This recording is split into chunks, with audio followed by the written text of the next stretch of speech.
Vamos a hacerle ya la primera conversación de esta mañana en los estudios. Nos vamos rápidamente al otro set. Ahí está Enrique Chávez. Enrique. Gracias, Jenny. Me encuentro con el analista Fernando Tuesta, politólogo, además docente universitario, porque bueno, es el tema de nunca acabar. La semana pasada se aprobó pues un nuevo dictamen en la Comisión de Constitución sobre financiamiento de partidos políticos. Eso tiene sus pros, entendemos, tiene sus contras.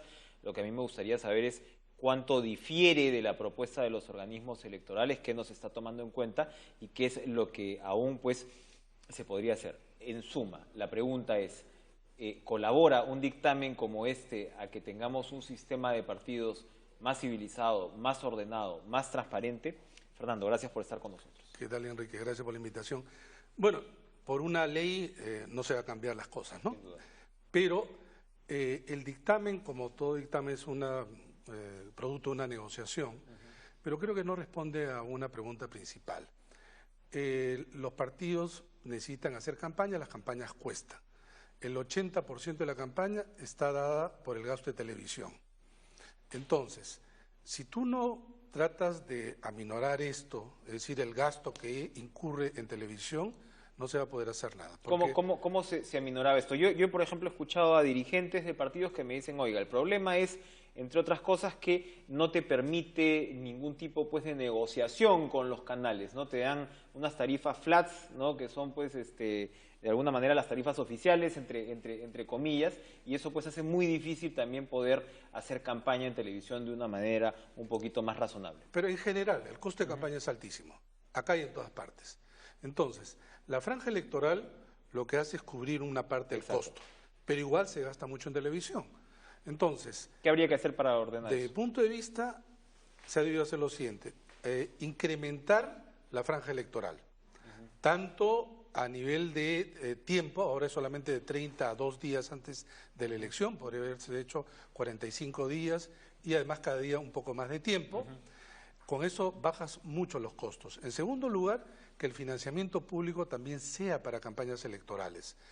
Perú es el único país donde va a tener financiamiento público, que es muy pequeño, para todos los años, como si todos los años los partidos gastaran igual. Además, esto que los partidos gastan pues en investigación, formación, capacitación. Una suerte de ficción. Ficción, pues no, además porque los partidos necesitan el dinero para hacer campaña.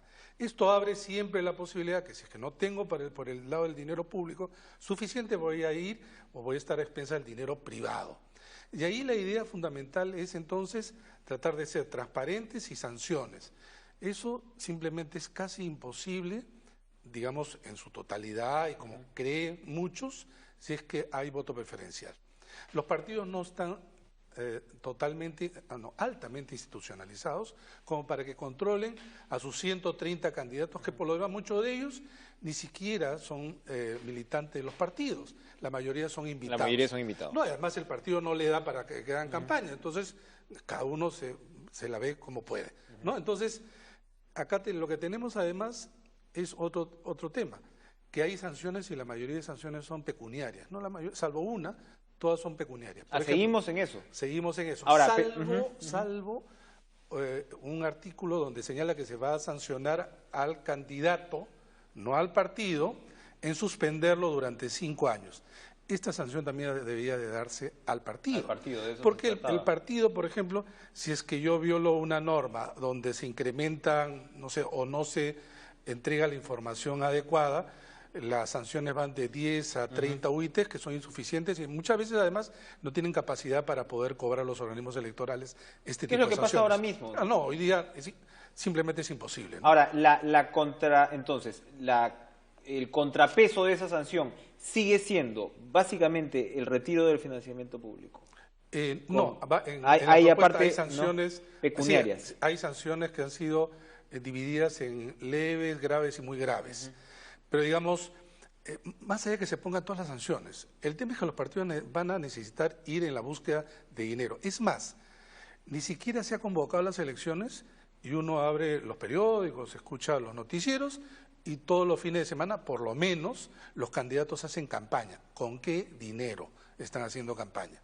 Incluso organizaciones que ni siquiera están inscritas, ¿con qué dinero? Cuando se inscriben, entregan un informe donde dicen 00 no tienen O sea, ingresos ni egresos. esto sigue con las puertas abiertas para que la plata entre de alguna Así manera es, y que yo no creo que- mejor dicho, estimula, ¿no? Empuja a los partidos políticos, incentiva a buscar fondos por donde fuera. Así es. Y los fondos van desde intereses corporativos, privados, hasta el dinero mal habido. Ahora, esto obliga a transparentar el tema porque otro de los puntos que lo hemos conversado antes, ¿no? Los partidos se quejaban y decían, los organismos electorales en sus propuestas nos quieren obligar de alguna manera a transparentar, ¿no? Absolutamente con nombre propio cada uno pues de los aportes. ¿Esto se está dando en el dictamen o no? No, en principio toda persona tiene que aparecer, toda persona que aporta tiene que aparecer. Pero además, Pero en la práctica eso no ocurre. es que hay un doble discurso, pues. Porque estamos viviendo hoy ante denuncias contra algunos políticos, incluso del gobierno, y resulta que cuando se discuta la ley va en contra de esto, ¿no? Es decir, por un lado dicen una cosa y por otro lado otra. En realidad, todos deben aparecer, quienes aportan deben aparecer. No está mal aportar. ¿Por qué va a estar mal? Si es que tú eres un candidato a un partido que tienes una línea, una política que a mí me interesa, pues yo aporto. Y eso obligaría de alguna manera a sincerarla. Debe de sincerarse. Son los super PACs en Estados Unidos. Así, Uno sabe exactamente qué millonario o qué persona de a pie es la que aporta a cada partido porque está interesado en las políticas pues que está proponiendo el candidato o la candidata. Al contrario, esta suerte de anonimato y de silencio es lo peor que puede Pero el problema sigue estando en las sanciones. Entonces, la ley te obliga a transparentar, pero las sanciones no van a ser o no se cree que vayan a ser efectivas. No correspondan. Ahora, Fernando, usted ha asesorado incluso a los organismos electorales, tiene conocimiento de lo que los organismos estaban presentando. La pregunta del millón, más en lo que estamos hablando, la pregunta del millón, es ¿qué distancia es la que tiene finalmente las propuestas de los organismos con este resultado final? El tema es... ¿Dónde se han cortado las uñas, si es que se las han cortado las uñas a las propuestas del el tema de las sanciones, pero otro también lo que se proponía era incrementar la franja. La franja que es clave. Claro, en vez, no quieres que te dé mucho dinero, la franja. ¿Por qué? Porque la franja va sustancialmente a televisión, que es el mayor gasto. Ese es el tema, ¿no? Y lo que sí se debe prohibir, digamos limitar, no prohibir, es la compra de espacios en televisión. En otros países tan diversos como México, Brasil y Chile, tú le das acceso a televisión, pero tú no puedes comprar un segundo en televisión. Entonces, obligas a los partidos a hacer campañas con sus organizaciones, campañas más de a pie, campañas utilizando otros recursos, no estos recursos tan caros que es por televisión, que dicho sea de paso, el Estado cubre, que está bien. Ahora, claro, y finalmente, pues, el tema del voto preferencial, ¿no? Alguien como Daniel Sobato de IDEA me decía, para mí esa es la madre del cordero, ¿no? Porque realmente es lo que abre a que una campaña se convierta en 130 y ahí, pues, ve tú a controlar. Y los partidos dicen sí, hay que eliminar, los líderes dicen sí, pero los parlamentarios dicen no.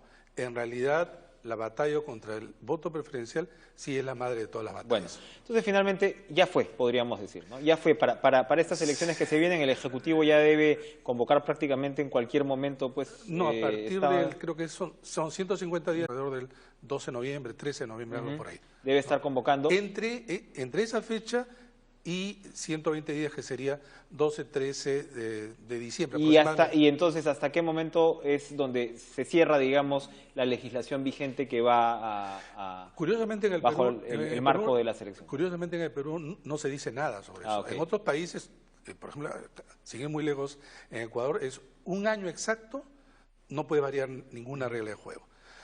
Acá no dice nada, pero una vez que se convoque, evidentemente va a ser difícil que ya se cambie. Ya es difícil ahora, muy difícil ya, es imposible lo otro. Para terminar, Fernando, ¿ves algún tipo de particularidad esencial en las encuestas de las últimas semanas que diferencien lo que va a ser esta campaña de las anteriores? En realidad, en términos estrictamente estadísticos, no mucho. Sin embargo, en términos simbólicos, sí. Todos los medios han dado la cobertura cerca de César Acuña. Sí. Y en realidad la diferencia es muy poca, pero la sensación que crea es mucha. Y vamos a ver cómo se va a posicionar en adelante.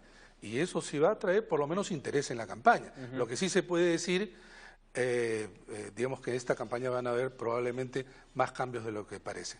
Va a haber todavía. Yo sí creo. Muy bien. Fernando Tuesta, politólogo, analista, docente, gracias por estar con nosotros esta mañana. 7:27 en punto, me voy a una pausa.